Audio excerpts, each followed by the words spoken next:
আমি বাড়িতে কিভাবে খুব কম সময়ের কম উপকরণ দিয়ে কেক বানাই, চলুন আজকে আপনাদের সাথে সেটা শেয়ার করি।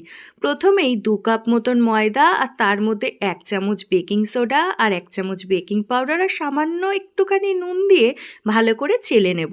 তারপর একটি পাত্রে 2 খানা ডিম ফাটিয়ে তার মধ্যে দিয়ে দেবো পরিমাণ মতন চিনির গুঁড়ো।